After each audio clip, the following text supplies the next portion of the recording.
నా పేరు రాకేష్. నేను హైదరాబాదులో ఒక ప్రైవేట్ కంపెనీలో జాబ్ చేస్తూ ఉంటాను. ఇప్పుడు నేను చెప్పబోయే కథ గడిచి 5 సంవత్సరాలు అయినప్పటికీ ఇంకా ఆ సంఘటనలు నా కళ్ల ముందే తిరుగుతున్నాయి. కథలోకి వెళితే, కంపెనీకి వారం రోజులు సెలవులు ఇవ్వడంతో నేను నా ఫ్రెండ్స్ అందరూ కలిసి అనంతపురం దగ్గర ఉన్న రాయదుర్గం అనే మా ఊరిలో ఈ 10 రోజులు ఉందాము అని అనుకుని అందరం నా కారులో బయలుదేరాము. అలా సగం దూరం వెళ్ళాక చీకటి పడుతుంది. ఏంటి మావా, మీ ఊరు ఇలా ఉంది? కొంపదీసి దయ్యాలు ఉంటాయా ఏంటి? అదేం లేదులే, నువ్వు పోనీవురా బాబు అని నేను రవిని అన్నాను. కొద్ది దూరం వెళ్ళాక ఒక అమ్మాయి మమ్మల్ని లిఫ్ట్ కడుగుతూ కనిపిస్తుంది. అది చూసి నా ఫ్రెండ్ రవి ఎవరో బండి ఆపుతున్నారు, ఆపమంటావా మావా అంటాడు. నాకు డౌట్ వచ్చి వద్దు ఆపద్దు అన్నాను. అలా కొద్ది దూరం పోయాక మళ్ళీ ఆ అమ్మాయి లిఫ్ట్ అడుగుతుంది. అది చూసి మేము ఆశ్చర్యపోయాము.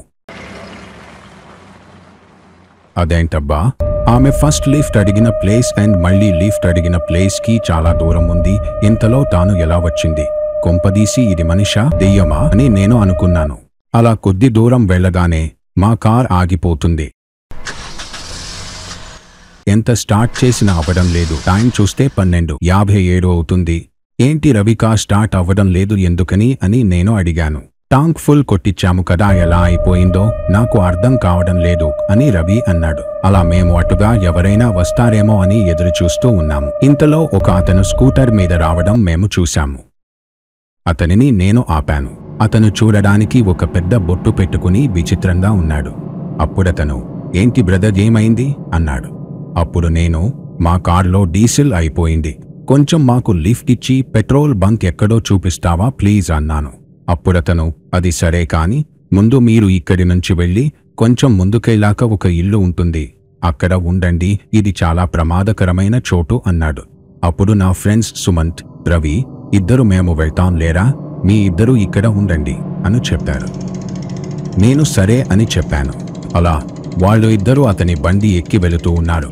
అతను వాళ్ళని ఒక అడవి మార్గాన తీసుకుని పోతూ ఉంటాడు. ఇంతలో రవికి డౌట్ వచ్చి ఏంటి అన్న పెట్రోల్ బంక్ ఇంకా రాలేదు అంటాడు. అంతే ఒక్కసారిగా అతని తల మాయమైపోతుంది. సుమంత్, రవి ఇద్దరు కింద పడిపోతారు. తరువాత ఎలాగోలాగా లేచి ఇద్దరు పారిపోతారు. ఆ దెయ్యం వాళ్ళని తరుముతూ ఉంటుంది. వాళ్ళు ఎలాగోలాగా తప్పించుకుని పక్కనే ఉన్న ఒక ఊరికి వెడతారు. ఏంటబ్బా, వీళ్ళు 2 గంటలవుతున్నా ఇంకా రాలేదు అని మేము ఆ ఇంటి బయట ఎదురుచూస్తూ ఉంటాము. ఇంతలో వర్షం రావడంతో ఇంటి లోపలికి వెళ్తాము. ఇంతలో ఒక అమ్మాయి ఏడుపు శబ్దం మాకు వినిపిస్తుంది.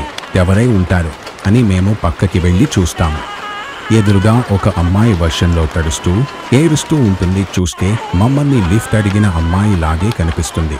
అప్పుడు నేను, ఎవరమ్మా నువ్వు, ఇక్కడ ఎందుకు కూర్చున్నావు అని అడిగాను. ఒక్కసారిగా ఆమె వెనక్కి తిరిగి పెద్దగా అరిచింది. మేము భయంతో పరుగులు పెట్టాము. రే సందీప్ పరిగెత్తురా.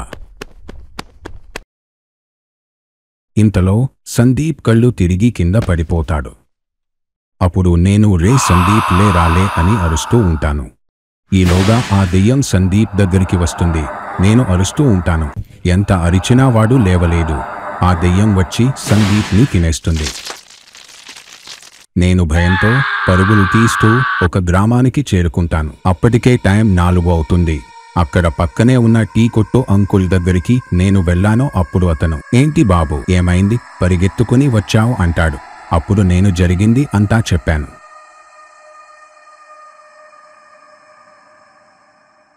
అప్పుడతను, అదా, నీకు తెలియదా బాబు, మీ కార్ ఆగిపోయిన ప్లేస్లో 2 నెలల క్రితం ఒక యాక్సిడెంట్ అయ్యింది. భార్య భర్తలు ఇద్దరు బైక్ మీద వెళ్తుంటే ఒక కార్ వచ్చి కొట్టింది. అప్పటినుంచి ఆ ప్రాంతంలో చాలాసార్లు ఆ జంట కనిపించారు అని చాలామంది అనుకునేవాళ్లు. అయితే మిమ్మల్ని తరిమింది వాళ్లే కావచ్చు అని అన్నాడు. ఇంతలో నేను మాట్లాడుతూ కిందకి చూశాను.